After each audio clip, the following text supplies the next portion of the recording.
Welcome to the English Lens. Today, we dive into a story about the invisible barrier that stands between learning a language and truly living it, the constant, exhausting act of translation. This is the story of how one learner crossed that bridge, not with more vocabulary, but by changing the very voice inside her head. My name is Sophia, and for years, I was trapped behind a two-way mirror. On my side, a rich, vibrant world of thoughts in my native Portuguese. On the other side, the world I wanted to be part of, a world of English. But between us stood a closey, slow-moving translator. In conversations, I was always 3 steps behind. By the time my translated sentence was ready, the discussion had moved on. My jokes were never funny because the timing was all wrong. My arguments were weak because the passion had been lost in transit. I was a shadow of myself, a blurred photocopy of my true mind. The breaking point came during a dinner with my new colleagues. They were laughing, telling fast-paced stories, their words flowing effortlessly. Someone turned to me and asked, "Sophia, what's a funny childhood memory you have?" My mind lit up. I had the perfect story about my grandfather trying to ride my tiny bicycle. The image was clear, the emotions were warm, but then the translator woke up. I started to speak, my voice faltering. My grandfather, he'd go on my bicycle.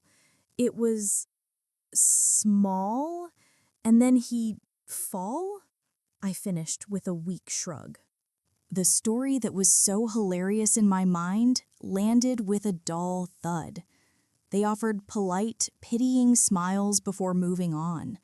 I felt a profound loneliness, locked inside a mind that no one could access. That night, I made a radical decision. I declared a no translation policy for my own brain. It was time to fire the incompetent translator. If I wanted to speak English fluently, I first had to learn to think in English.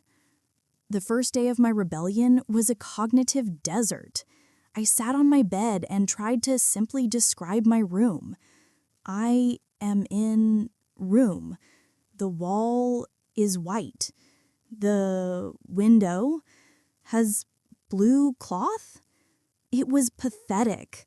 The sentences were primitive, the vocabulary limited to words a child would use. The voice in my head, once so eloquent and witty, now sounded like a caveman. But I persisted. I started narrating my life in simple present tense English. As I made coffee, I am pouring the water. The coffee is dark. I smell it. It is good. On my walk to work, the sun is warm. The man has a dog. The dog is big. I see a red car. It felt silly, but it was a start. I was building a new neural pathway, a direct road from my senses to the English language, bypassing the old, congested translation highway.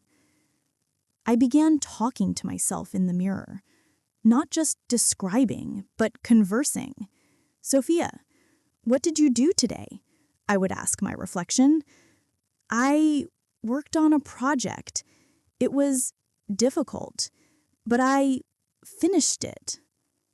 The turning point didn't happen while I was awake.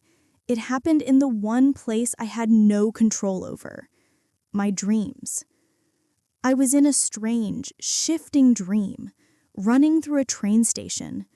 I was late for something important. A faceless announcement came over the loudspeaker, clear as day. The final boarding call for Flight 247 to London.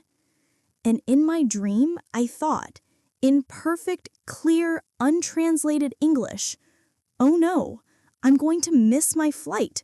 Where is gate B12?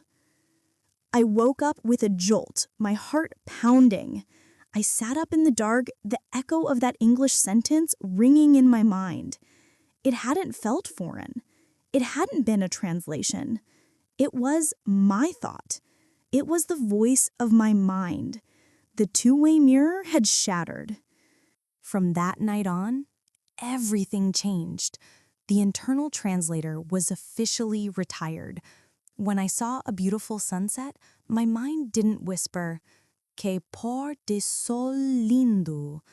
It simply said, "What a beautiful sunset." The delay was gone. The chasm had closed. My next dinner with colleagues was a different world. The same person asked me a question, and my response came out not as a halting translation, but as a direct expression of my thought.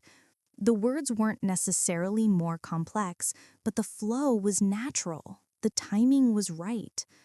Learning to think in English wasn't about stuffing my head with more words. It was about liberation. It was about setting my thoughts free from the prison of translation. The bridge to fluency isn't built with vocabulary flashcards alone.